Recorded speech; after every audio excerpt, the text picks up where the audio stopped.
critique of modern materialism. Not materialism in the sense of greed or love of possessions, but materialism in the philosophical sense, the proposition that reality consists only of things that have physical existence. In particular, Adler's book is intended to restore the idea of the human mind as something greater than just the human brain.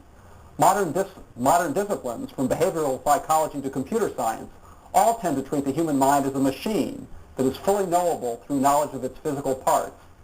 Dr. Adler argues that intellect is a special power of the human mind that truly exists, though it has no physical manifestation. It makes the human mind different in kind, not just in degree, from that of animals. The ancients knew this truth, Dr. Adler says, but it started to be forgotten or overlooked around the 17th century. So we're going to bring you up to date here. Mr. Buckley, Dr. Adler insists he's not making a theological point here, that this non-material quality of the human intellect is not the same thing as the soul. But given what we know about animals like dolphins, is it really possible to claim any kind of uniqueness for the human mind without some kind of religious leap of faith? No, I think that there are theological implications in what Dr. Adler says, but I think that his thesis is one that could as well be maintained by an atheist, though he himself would have to recognize that there are theological implications. In fact, you probably, I'm trying to remember what you cite in this book, any non-believers who take the same position that you do about the distinctiveness of the Aristotle himself. Well, yeah. I mean, modern. Yeah. No, I would think not. Though the argument is entirely in terms of philosophical grounds. There's no theology in the argument at all. No. As you say, there are consequences. Yes. If the immortality of the intellect is denied, that raises a very serious question about the immortality of the soul. If the immateriality of the intellect is affirmed, there's some reason for supposing that an immortal soul is possible. It is not an argument that proves the existence of an immortal soul at all. No, all one would be required to say is that if it is true of the mind, why ought it not also be true of the soul? Well, you see, the word soul, at least as Aristotle uses it, and Plato also, is something common to vegetables and animals and man. I mean, the soul is not the human soul is intellectual. But dolphins have souls. The Greeks used the word soul merely as the form of the body. They weren't thinking of the soul as immaterial at all. Only the intellectual soul is immaterial. For Aristotle, for example, who thinks the intellect is immaterial, the soul is a material form. Yeah, but in saying it was a material form, he simply didn't cope with certain post-Christian modalities, right? For instance, the word ensoulment could only happen of a human being. Up until the 12th century, most Christian theologians were Platonists, because Plato thought the soul and the body were like two separate substances, as Descartes did. The Platonic era of dualism, soul and body being two separate substances, which later came out in Descartes, res extensa and res cogitans, was very, very comfortable to them. If the soul, the argument for the immortality of the soul is in Plato's dialogue, the Phaedo. And when the body collapses and perishes, corrupts, the soul is released. It is this that leads Wordsworth, in that great poem on the Intimations of Mortality, to say that we come from heaven, which is our home, and the shades of the prison house fall fast. When the soul is encased in the body, that's a prison house. The soul is, in some sense, carrying a burden in the body. It is being a spiritual substance, it is better outside the body. That's not Aristotle's theory at all. And St. Thomas, when he adopted Aristotelian theory, had his books burned at the University of Paris and the University of Oxford, because the Middle Ages, the Christian theologians of the Middle Ages were so used to being Platonists and thinking the soul is immaterial and therefore obviously imperishable, that the notion of the soul being a form of the body and like the souls of animals and plants. Well, but in terms of the mind, were the same distinctions observed or were they modified?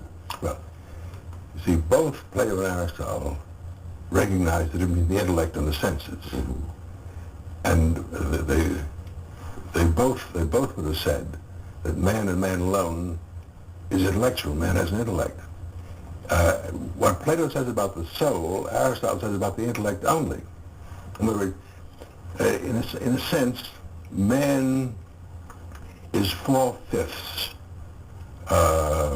body set of material organs. I mean, your digestive tract, your sensory, your brain is a 90% water or whatever it is.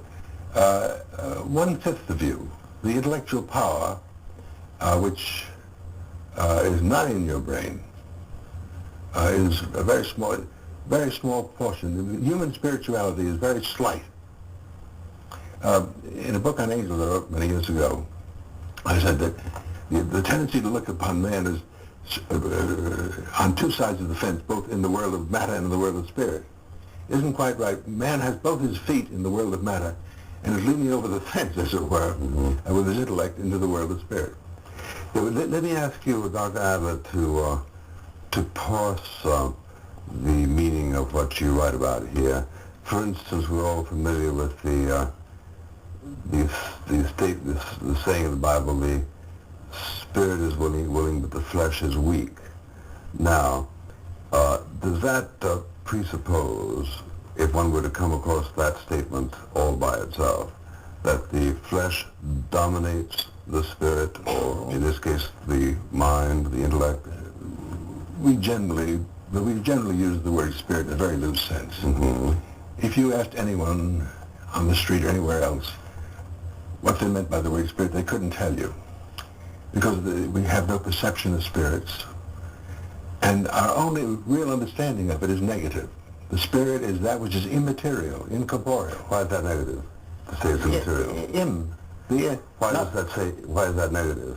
Well, just saying it's not material. Well, love is immaterial, but that's not negative. No. I'm only saying our knowledge of it is not. I can't say what spirit is positively. I can only say what it is not.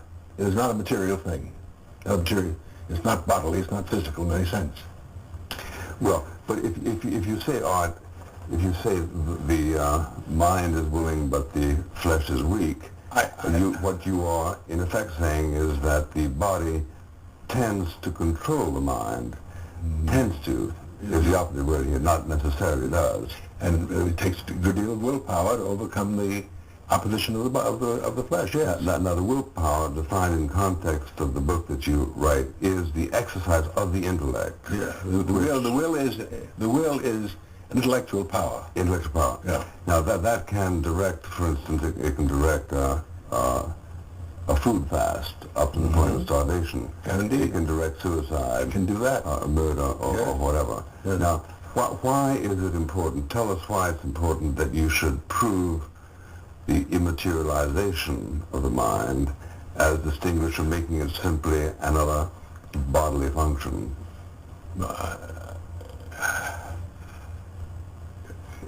I don't quite understand which you're asking. Are you asking me to tell you what the... What is the opposite position from yours? Opposite position is that the brain is the organ of which we... The brain is the organ of thought, as the eye is the organ of vision. Yes. As the ear is the organ, the physical organ. My position is quite different from that. I'm saying, in fact, I think the best way I can say, I've said it in the book, is we cannot think without our brains, but we don't think with them. Now, let me correct the eye. We cannot see without our eyes, and we see with them.